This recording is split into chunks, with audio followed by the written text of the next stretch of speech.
कहानी सजा। पप्पा का कार्ड आया है चाचा जी के नाम। फैसले की तारीख 16 अप्रैल पड़ी है और इस बार निश्चित रूप से फैसला हो जाएगा। पहले की तरह स्थगित नहीं होगा। यदि छुट्टी मिल सके और असुविधा ना हो तो 2 दिन के लिए आ जाना। मेरे और मुन्नू के लिए एक लाइन तक नहीं लिखी थी, न प्यार न आने के लिए कुछ। पूरे साल में पापा का यह पहला कार्ड था और हमारे विषय में कुछ नहीं लिखा, जैसे उन्हें मालूम ही नहीं कि हम भी यहाँ हैं। क्या पापा ने अपने को इतना बदल लिया है? उन्होंने क्या बदल लिया है? शायद समय ने बदल दिया है। उन्हीं की क्या, सबको ही बदल दिया है। मैं क्या कम बदल गई हूँ? मुन्नू क्या कम बदल गया है? पता नहीं अम्मा की क्या हालत होगी। उफ, इन 5 सालों में क्या कुछ नहीं हो गया।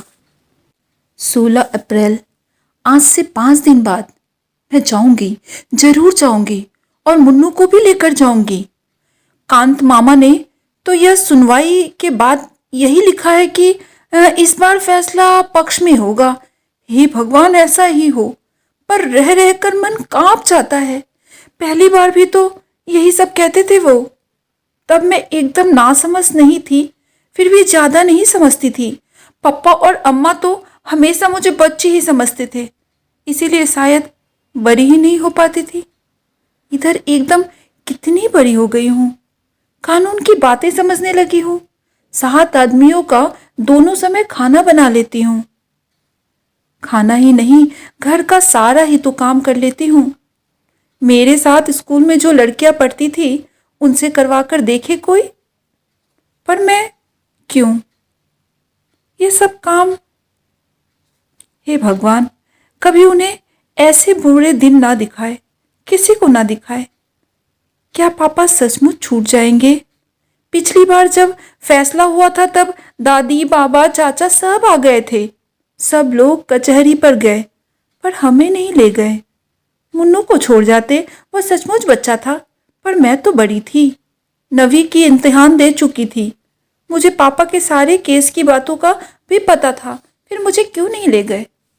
मैं और मुन्नू सांस रोककर सबके लौटने की प्रतीक्षा कर रहे थे। मैं खुद बहुत घबरा रही थी, पर मुन्नू को बराबर समझाती जा रही थी। और कोई चाहे मुझे बड़ा ना समझता हो, पर मुन्नू तो समझता था। 12 बजे दादी और अम्मा ने रोते रोते घर में प्रवेश किया था। बाबा कुर्सी पर बैठकर हथेलियों से मुंह छुपाकर फूट फूट कर रोने लगे थे। हे भगवान, तेरे राज में इतना अंधेर, मेरे निर्दोष बेटे को 2 साल की सजा। सबको रोते देख हम दोनों भी खूब रोए थे। पापा को घर नहीं आने दिया, वहीं से जेल ले गए। 2 दिन मैं स्कूल नहीं गई। जब गई तो मेरी सभी सहेलियां हमदर्दी दिखाने लगी, पर वह हमदर्दी बिल्कुल नहीं थी। हमदर्दी क्या ऐसे कहकर दिखाई जाती है? हाय हाय, बेचारी के पिता की तो जेल हो गई। आसपास में दबी दबी जबान में कहती, इतने बड़े लोग भी चोरी करते हैं, कभी तभी तो इतने ठाठ थे आशा के। मेरा जी तो होता कि चीख चीख कर सबको कह दूं कि मेरे पापा ने कुछ नहीं किया, बस इस समय उनके ग्रह बिगड़े हुए हैं। ग्रह जब बिगड़ जाते हैं ना, तब क्या नहीं हो जाता है। रामचंद्र जी ने कौन सी चोरी की थी? फिर भी 14 साल के वनवास काटे थे उन्होंने। पांडव ने क्या किया था? फिर भी अज्ञातवास किया था उन्होंने। तब जब ग्रह बिगड़ते हैं ना, तो राजा भी सब कुछ, राजा को भी सब भोगना पड़ता है। इतनी सी बात ये लोग क्यों नहीं समझती? अम्मा ने मुझे समझाया कि अभी हमारे बुरे दिन चल रहे हैं, चुपचाप सहन कर लो। और मैं समझ गई, तभी तो उन लोगों से कुछ नहीं कहती थी। पर उनको कभी समझ नहीं आया। शायद बुरे दिन में कोई नहीं समझता। खैर, तभी कांत मामा आ गए इंग्लैंड से, और कितने बिगड़े थे बाबा और चाचा जी पर कि यह सब हो कैसे गया। आज के जमाने में गुनहगार अपना गुनाह करके साफ बच जाता है, लाखों हजारों रकम जो है वो हजम कर जाता है और मूंछों पर ताव देकर घूमता है। फाइल की फाइलें गायब हो जाती है और ये एक ऐसे बिना गड़बड़ किए जेल भोग रहे हैं। बिना अपराध किए भी बाबा अपराधी की भांति चुपचाप सिर नीचा करके सब सुन रहे थे। वह बेचारे कानून के छक्के पंजे क्या जाने। जब नहीं सुना जाता तो रो पड़ते। उस समय मुझे कांत मामा के व्यवहार अच्छे नहीं लगते थे, पर कुछ कह भी तो नहीं सकते थे। वह हाई कोर्ट के अपील मंजूर करवाने के लिए भागदौड़ कर रहे थे। इंग्लैंड से लौटकर कांत मामा अपने को बहुत समझने लगे हैं। वो शायद बहुत कुछ होकर भी आए थे। उन्होंने सचमुच अपील मंजूर करवा दी थी। 25 दिनों के बाद पापा छूट कर आए। मैं सोच रही थी उनके आते ही मैं और मुन्नू उनके गले से लिपट जाएंगे। पापा कितना प्यार करेंगे हमें। 25 दिनों से घर में मनहूसियत छाई हुई है। वह दूर हो जाएगी, हमारे अच्छे दिन लौट आएंगे। सब लोगों के आ जाने से और पापा के चले जाने से हमें तो कोई पूछता ही नहीं था। पहले घर में हम थे। खाना बनाया जाता हमारी इच्छा से, कहीं बाहर जाते हमारी इच्छा से। एकाएक जैसे हम कुछ नहीं रहे। मैं फिर भी कुछ समझती थी, पर मुन्नू तो कुछ नहीं समझता। किसी भी चीज की जिद कर बैठता। मैं उसे समझाती, भैया अभी हमारे बुरे ग्रह आए हुए हैं, किसी भी चीज की जिद नहीं करना। पर वह ग्रह वक्र कुछ नहीं मानता और रो ही चला जाता। सोचा था अब हमारे आंसू पोंछने वाले और हमारी हर जिद पूरी करने वाले हमारे पापा लौट आएंगे, पर वैसा कुछ भी नहीं हुआ। पापा मामा के साथ टांगे पर से आए। सभी दरवाजे पर खड़े थे। पापा उतरे। बात करना तो दूर, बिना किसी की ओर देखे चुपचाप नीची नजर किए हुए ऊपर के कमरे में चले गए। सब लोग सख्ते में आ गए थे। कैसे हो गए हैं पापा? किसी की हिम्मत नहीं थी ऊपर जाकर कुछ पूछे। आखिर दादी ने अम्मा को भेजा। अम्मा थोड़ी देर में लौट आई। दरवाजा ही नहीं खोलते, बहुत खटखटाया तो यही कहा, चली जाओ, मुझे अभी कोई परेशान मत करो। यूं घर वालों के साथ रोई मैं उस दिन। रोज रोई थी, पर उस दिन पहली बार मेरा मन रोया था। अपनी पूरी समझ के साथ रोया था। क्या हो गया है मेरे पापा को? 25 दिनों बाद घर घुसे हैं और प्यार करना तो दूर रहा, हमारी ओर देखा तक नहीं। जेल वालों ने इतना बदल दिया हमारे पापा को। एक अजीब सा भय मन में समाने लगा कि अब शायद पापा कभी प्यार नहीं करेंगे। और सचमुच इसके बाद मैंने कभी उनका प्यार नहीं पाया, आज तक नहीं। इस कार्ड में क्या वह एक पंक्ति भी हमारे लिए नहीं लिख सकते थे? यूं मैं उनकी इस उदासीनता और इस तरह के दुख को समझती हूँ। शायद वह अब किसी की ओर मुंह लगाना ही नहीं चाहते। उनको डर है कहीं सजा हो गई तो। शाम को सब लोग ऊपर गए।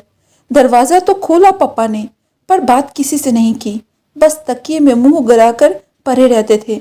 मुझे लग रहा था जैसे वह रो रहे हो, पर हमें तुरंत नीचे भेज दिया गया। कितना कितना गुस्सा आया मुझे ना। पापा हमारे हैं और ये सब इस तरह से यहाँ पर बैठे और हमें भगा दिया जा रहा है। पापा पर पहला हक मेरा है और वह भी सारी दुनिया में मुझे ही सबसे ज्यादा प्यार करते हैं। मैं मानने लगी थी कि ये सब लोग जल्दी से जल्दी अलीगढ़ चले जाए तो अच्छा होगा। तभी शायद मेरे पापा पहले जैसे हो पाएंगे, तभी मेरे पापा पहले जैसे हमें प्यार करेंगे। सबके सामने शायद उनको शर्म आती है। शर्म की बात ही तो है, स्कूल में मुझे क्या कम शर्म आती है। दूसरे दिन मामा जी और चाचा जी चले भी गए। दादी और बाबा तो घर के ही थे, पर पापा फिर भी नहीं उतरे। उस रात अम्मा को सोने के लिए ऊपर भेजा गया। वह सवेरे उठकर आई और बोली, माँ जी मुन्नू को आप गाँव लेते जाइए, वहाँ के स्कूल में डाल दीजिए। यहाँ तो अब उसकी फीस जुटाना भी भारी पड़ेगा। आशा का तो यह फाइनल ईयर है, उसे रहने दीजिए, वरना उसे भी भेज देते। नीचे का घर अब खाली कर देंगे। फिर और पता नहीं क्या क्या बातें हुई दोनों में, और फिर दोनों खूब रोई। मैं किसी को भी रोते देखती हूँ तो बिना कारण मुझे भी रोना आ जाता है। मैं भी रोने लगती हूँ। फिर उस समय तो रोने के लिए बहुत बड़ा कारण था। मेरा भाई मुन्नू चला जाएगा, कैसे रहेगा वह गांव में? वहाँ के स्कूल की पढ़ाई वो कैसे करेगा? यहाँ इतने अच्छे स्कूल में पढ़ता है। पापा वैसे चाहे सारे दिन चुपचाप पड़े रहे, पर इस मामले में वो कभी चुप नहीं रहते। पर पापा कुछ नहीं बोले। शायद अम्मा पापा ने साथ बैठकर यह फैसला किया था। रो धोकर मुन्नू चला गया। हाँ, जाते समय पापा ने उसे सीने से लगाकर बहुत प्यार किया था। मैं पास ही खड़ी रही थी। पापा की आंखों में आंसू टपक रहे थे। मेरा बड़ा मन कर रहा था कि मैं आंसू पोंछ दूं, उनके दुख को दूर करने के लिए नहीं, पापा का प्यार पाने के लिए। मुन्नू दूर जाकर भी पापा के कितने पास हो गया था, और मैं पास रहकर भी शायद दूर सी हो गई थी। पर पापा छोड़ने नीचे नहीं आए, कोई स्टेशन भी नहीं गया। जाता ही कौन? अम्मा अकेली निकलती नहीं, और मैं जाती तो लौटती कैसे? कोई महीने भर बाद ही हमारा घर रह गया था। उसमें भी से भी मुन्नू चला गया था। मुन्नू ही क्यों, सप्ताह बीतते न बीतते सारा सामान भी चला गया था। नीचे का मकान खाली कर दिया गया। पकाना, खाना और सोना बरसाती में। पास की छोटी सी कोठरी साफ करके मुझे पढ़ने के लिए मिली। अब पापा थोड़ी थोड़ी बातें करने लगे थे, पर मुझसे नहीं। पहले जैसे वो बिल्कुल नहीं थे। चुपचाप बैठे रहते, चुपचाप कागज पर कुछ लिखते रहते। मुझे बहुत मन करता कि मैं जाकर देखूं वो क्या लिखते हैं, पर कभी हिम्मत ही नहीं हुई। कितनी ही बार पढ़ा था कि दुख में हिम्मत रखने वाले ही सच्चे वीर होते हैं। मुझे भी मन करता कि मैं पापा को समझाऊं कि ये दुख के समय उन्हें हिम्मत रखना चाहिए। उस तरह मुंह छिपाकर तो वो पड़ा रहना, जिससे मतलब ऐसा लगता है जैसे सच में चोर है। पापा ने तो कुछ भी गलत नहीं किया, फिर पापा इस तरह से मुंह छिपा छुपा कर क्यों घूमते फिरते हैं? क्यों नहीं निकलते बाहर? क्यों सबसे मिलते जुलते नहीं हैं?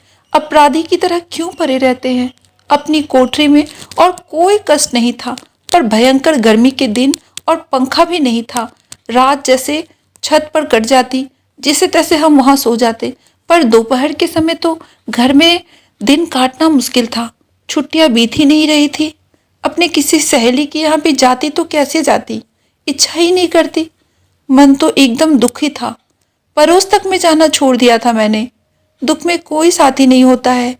बस एक गांठ बांध रखी थी कि जब हमारे बूढ़े ग्रह टल जाएंगे तब सब कुछ ठीक हो जाएगा। जुलाई में बाबा की चिट्ठी आई। मुन्नू अब 6वीं में भर्ती हो गया था। हम सबने भी मान लिया था कि मुन्नू वहां खुश है। बाबा ने भी चिट्ठी में ऐसा ही लिखा था। शाम को उन्होंने एक दुकान में हिसाब किताब का काम पकड़ लिया था। उसी से 25 रुपए यहाँ पर भेजते थे और 50 रुपए उमेश चाचा जी भेजते थे। इसी तरह से घर का खर्चा चल रहा था। मैंने स्कूल बस छोड़ दिया था। 3 मील पैदल ही जाती थी, धूप हो या बारिश। चेहरे पर सिक्कन नहीं लाती थी। कभी कभी सोचती, पापा तो सस्पेंड हुए हैं, 2 साल 3 महीने हुए। इतने दिनों में आखिर कितना खर्च हुआ होगा? बैंक का सारा रुपया निकल चुका था। अम्मा के सारे गहने बिक गए थे, और भी पता नहीं क्या क्या। वकील लोग शायद बहुत लुटेरे होते हैं। कभी सोचती, इससे तो पापा सचमुच में ऑफिस में रुपया चुरा लेते तो अच्छा होता। कम से कम मुन्नू को तो अपने पास रख सकते थे, और एक पंखा भी तो रख सकते थे। इस उमस में तो चमड़ी जैसे उबलती जाती है। ईमानदारी करने की यह सजा। अम्मा को पता नहीं क्या हो गया था। दिन प्रतिदिन वो सूखती जा रही थी। पापा भी उनकी मदद करते थे उनके घर के कामों में। उस समय मुझे बहुत अच्छा लगता था। उन दिनों अम्मा बहुत चिड़चिड़ी सी हो गई थी। एक दिन उन्होंने मुझे जरा सी बात पर पीट भी दिया। अपनी याद में मैंने कभी मम्मा से पिटाई नहीं खाया था, और इस उम्र में उनसे पिटाई खाना। चोट से ज्यादा इस बात का दुख था कि पापा बैठे देखते रहे परंतु कुछ नहीं बोले। ना अम्मा को मना किया, ना मुझे ही प्यार किया। अपनी कोठरी में बैठकर मैं घंटों रोई थी। हे भगवान, सब दुख दो, पर मेरे पापा को ठीक कर दो। मेरे पापा को पहले जैसा कर दो। सुनवाई की पहली तारीख ही 6 महीने बाद पड़ी थी। कांत मामा ने कोशिश तो बहुत की कि जल्दी से जल्दी सुनवाई हो जाए। फैसला हो जाए। कितने पैसे खर्च किए, परंतु सुनवाई तो अपने तारीख पर ही होती थी। पहली सुनवाई बहुत अच्छी हुई थी। सर्दी में ठिठुरते हुए जब हमने यह खबर सुनी थी कि, तो हमारे शरीर में एक गर्मी की लहर दौड़ चुकी थी कि इस बार अच्छा न्यूज़ था, अच्छा खबर था। घर की हालत बद से बदतर होती जा रही थी, खासकर अम्मा की। मुझे तभी लगता था जैसे इन्हें कोई बीमारी पकड़ लिया है, भीतर ही भीतर उन्हें खाए जा रही है। हाइजीन में रोग और उसके लक्षण पढ़ रखे थे। मुझे अम्मा के सारे लक्षण समझ में आ रही थी कि उन्हें कोई भयंकर बीमारी पकड़ रही है। बाबा की चिट्ठी आई। बड़ी बेबसी में उन्होंने लिखा था कि हिसाब में कुछ गड़बड़ होने के कारण मुझे नौकरी से निकाल दिया गया है। अब हिम्मत रखना बेटा, बुरे दिन आते हैं तो सब तरफ से आते हैं, पर ये दिन फिरेंगे जरूर। भगवान के घर में देर हो सकती है पर अंधेर नहीं। दूसरी सुनवाई अप्रैल में हुई। तारीखें जल्दी मिलती ही नहीं। पापा को छूटे साल हो गया था और अभी भी 2 सुनवाई बाकी थी। इतने दिनों बाद यदि सुनवाई हुई तो 1 साल और लग जाएगा। मेरा मन कांप जाता था। लगता था अब ऐसे दिन नहीं काटे जाएंगे। मुन्नू गांव में, पप्पा बरसाती में, मैं कोठरी में और अम्मा खाट पर। इन हालातों में किसी भी तरह मैंने मैट्रिक की परीक्षा दी और 2nd डिवीज़न में पास भी हो गई, लेकिन खुशी मनाने वाला कोई नहीं था। सबके मन ऐसे मर चुके थे जैसे कि किसी को किसी बात की परवाह ही नहीं है, ना खुशी की और ना दुख की। जुलाई में नई समस्या आ गई। गांव में तो केवल मिडिल स्कूल ही थे। मुन्नू को अब बाहर भेजना पड़ा। मेरा अब क्या होगा? यहाँ कॉलेज में जाने की तो प्रश्न ही नहीं उठती। खाने के भी पैसे नहीं थे। बाबा ने मुन्नू को सीधे उमेश चाचा के पास भेज दिया और खबर कर दी कि यहाँ की स्थिति वह जानते थे। पापा वह पत्र पढ़कर सिहर उठे। अम्मा बहुत रोई। मैं छोरे को बेपढ़ा ही रख लेती, वहाँ क्यों भेज दिया? एक बार उसे मुझसे मिला तो देते। लीला का स्वभाव कौन नहीं जानता। मेरा बच्चा सहम सहम कर मर जाएगा। 2 दिन तक वह रोती रही। पापा अपराधी की तरह चुप बैठे रहे। अम्मा क्यों रोती है इस तरह? पापा यदि कुछ कर सकते तो क्यों नहीं करते? 2 दिनों बाद वह बोली, मैं सोचती हूँ आशा को भी भेज दो, वहीं कॉलेज में भर्ती हो जाएगी। मैं समझ ही नहीं पा रही थी कि अम्मा व्यंग कर रही है या सच में बोल रही है। फिर अम्मा ने कहा, लीला का स्वभाव तो तुम जानते ही हो। आशा मुन्नू के पास रहेगी तो उसे तसल्ली रहेगा, सोने को गोद तो रहेगी। और अम्मा खुद फूट फूट कर रोने लगी। उमेश भैया को लिख देना, जो भी खर्च करे हम पर कर्ज ही समझे, मैं उनका पाई पाई चुका दूंगी। भगवान कभी हमारे दिन भी बदलेंगे ही, नहीं तो अपने को बेच कर उनका कर्ज अदा करूंगी। पर मेरे बच्चों पर थोड़ा ध्यान रखे, रहम करे। ये दुखियारा यूं ही अनाथ हो रहे हैं। थोड़ा प्यार इन्हें भी दे, थोड़ा लीला को भी समझा दे। कांत मामा अपने ही किसी काम से दिल्ली आए थे। लौटते समय अलीगढ़ भी उतरे। अम्मा ने उन्हीं के साथ मुझे इलाहाबाद भेज दिया था। कांत मामा ने कहा भी था कि उनके साथ कलकत्ता भेज दे, पर क्या मैं पढ़ने थोड़ी ना जा रही थी। पढ़ना तो बस यूं ही था। मुझे तो मुन्नू को तसल्ली देने जाना था, रोने के लिए गोद देने। और उस दिन मैं सचमुच बड़ी हो गई थी, अम्मा की तरह बड़ी। पर घर छोड़ते समय सारे बड़प्पन के बावजूद फूट फूट कर रोई थी। अम्मा की हालत देखकर घर का अधिक काम मैंने संभाल रखा था। अब क्या होगा? इस हालत में अम्मा कैसे काम करेगी?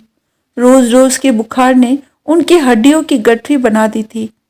पर अम्मा को तसल्ली देने वाले पापा है, रोने के लिए पापा की गोदी है। मुन्नू तो वहां अकेला है।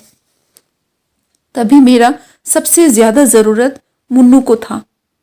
रास्ते में कांता मामा ने मुझसे पूछा था, शारदा को रोज बुखार रहता है क्या? किसी डॉक्टर को दिखाया नहीं? नहीं। और मुझे रोना आ गया। रोते नहीं बेटा, अब बहुत जल्दी ही सब ठीक हो जाएगा। पापा ने तो कई बार कहा था दिखा दो, पर अम्मा मानती ही नहीं। कहती है डॉक्टर झूठ मूठ का वहम डाल देते हैं। मामा चुप हो गए थे। मामा क्या समझते नहीं? अम्मा इसलिए नहीं दिखा रही क्योंकि दवाई के खर्च नहीं थे उनके पास, डॉक्टर को देने के पैसे नहीं थे। वे लोग तो टॉनिक देंगे, दूध फल खाने के लिए बोलेंगे, कहाँ से आते इतने पैसे?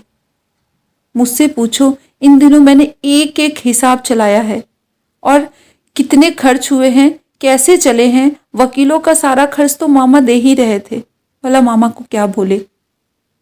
मुन्नू मुझे देखते ही लिपट पड़ा था और रो दिया था। मुझे भी रोना आ गया था। चाची ने कुछ कहा जरूर था, पर अपने ही रोने में हमने सुना नहीं। मुन्नू को गले लगाकर मुझे कैसा लग रहा था मैं बता नहीं सकती हूँ। इतना जरूर लगा कि उसे सचमुच किसी गोद की जरूरत थी, किसी सहारे की। मैं चाची से बातें कर रही थी। उन्हें मेरा आना बिल्कुल अच्छा नहीं लगा था, यह साफ था। पर मैं ही कौन, अपनी इच्छा से आई थी। मुन्नू का रंग काफी सांवला पड़ गया था, चेहरा सूखकर मुरझा गया था और आंखें बड़ी सहमी सहमी लग रही थी। बहुत डर डर कर शायद वो रहता था। घर में कितना उधम मचाया करता था। इतना सा बच्चा कैसे अपने आप को बदला होगा, कैसे अपने आप को दबाया होगा। देखा, उसका काम था साल भर के बिट्टू को खिलाना। सारे दिन वह उसे गोदी में टांगे टांगे फिरता। कब तो वह पढ़ता होगा, कब होमवर्क करता होगा।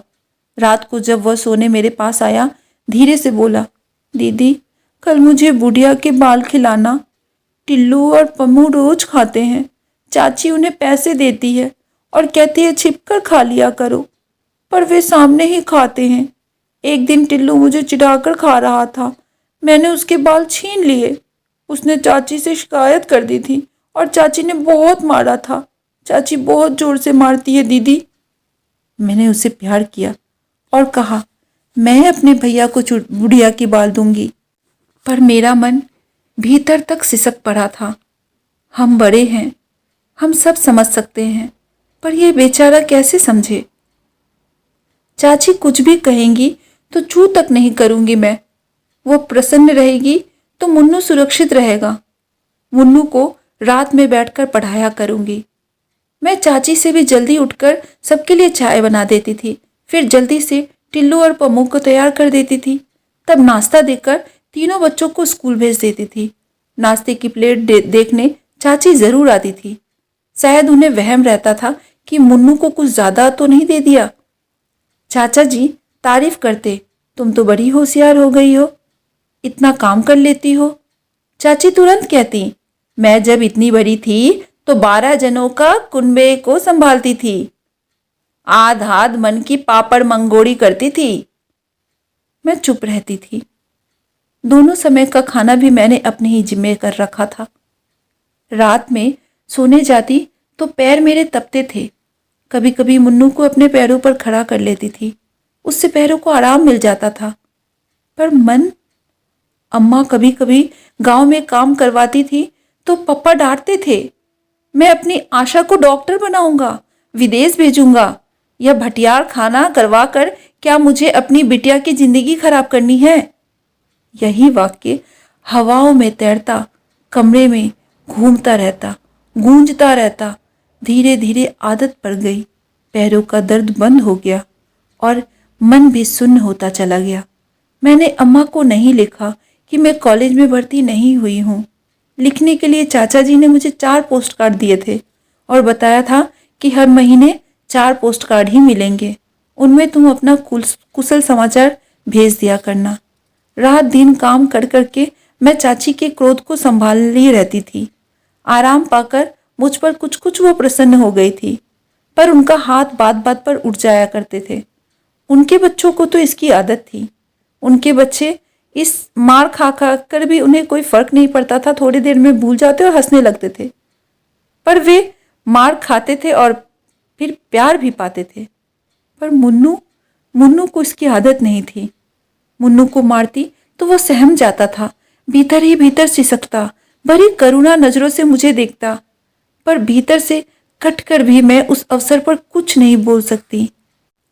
31 तारीख को चाचा जी ने चाची के हाथ में तनख्वाह रखी तो चाची ने कहा, अब भाई साहब को लिख दो कि 50 रुपए नहीं भेज सकेंगे। इस महंगाई के जमाने में 2 को पालना ही बहुत भारी पड़ रहा है, फिर हमारे भी तो बच्चे हैं। कौन यहाँ खान गड़ी हुई है। बात ठीक ही थी, पर मेरा मन कांप गया था। चाचा जी रुपए नहीं भेजेंगे तो क्या होगा? 15 रुपए महीने में क्या होगा? इतना तो कमरे का किराया चला जाएगा। रोती ही अम्मा और बिसुरते पप्पा मुझे सारी रात दिखाई देते। मैं भी उनके साथ बहुत रोई। अम्मा का कोई पत्र नहीं आया।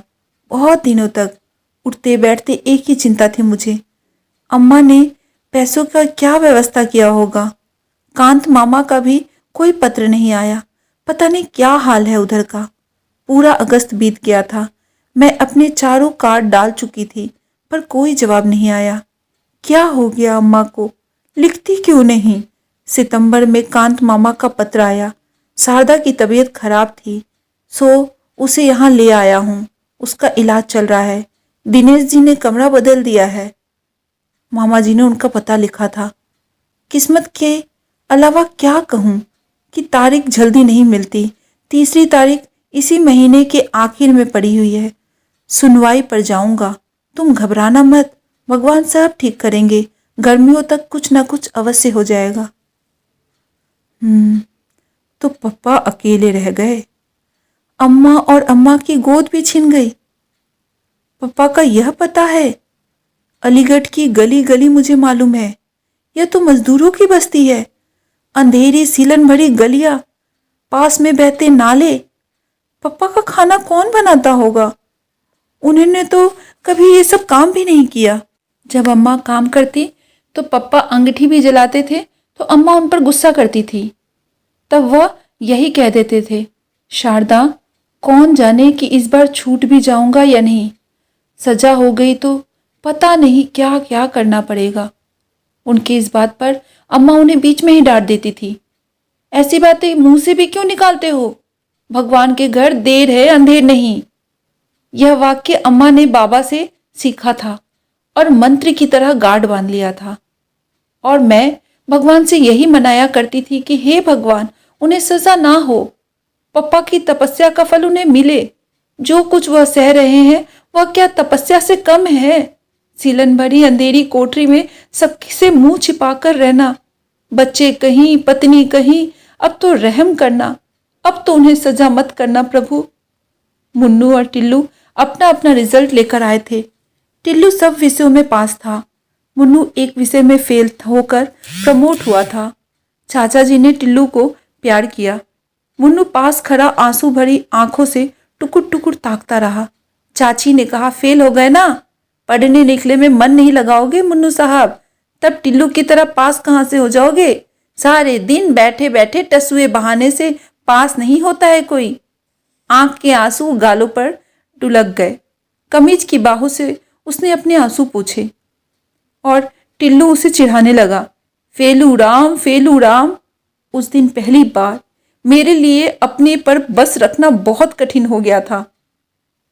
मन तो किया कि मैं भी कह दूं, उसे पढ़ने के लिए समय कहाँ मिलता है? सारे दिन तो बिट्टू को खिलाता है, 25 चक्कर बाजार कर आते हो। पर चुप रही। जाते जाते मुन्नू ने एक बार चिढ़ाते हुए टिल्लू को जरूर जलती आंखों से देखा था। लगा उठकर एक हाथ मार देगा, पर न वह लौटा न कुछ बोला। कैसा हो गया है मुन्नू, इतना सहनशील? चुपचाप सहने का उपदेश उसे मैं ही दिया करती थी, पर अब वह इतना सह सकता था। सबसे ज्यादा कष्ट मुझे इसी बात पर हुई, पर कोई उपाय भी तो नहीं थी। मुन्नू की छुट्टियां हो गई। सोचती थी शायद कांत मामा या अम्मा का कोई पत्र आएगा कि तुम लोग आ जाओ, पर किसी ने कुछ नहीं लिखा। पापा तो कभी कुछ लिखते ही नहीं। अम्मा कभी कभी 2 लाइनें लिख देती थी, मैं धीरे धीरे ठीक हो रही हूँ, तुम चिंता मत करना। लीला को आशीर्वाद, बच्चों को प्यार।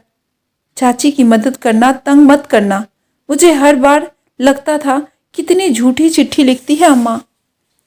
पर धीरज की अवधि खींचते खींचते 1 साल तक पहुंच गई। पिछले मार्च में सुनवाई हुई थी और अब इस साल का अप्रैल हो गया है।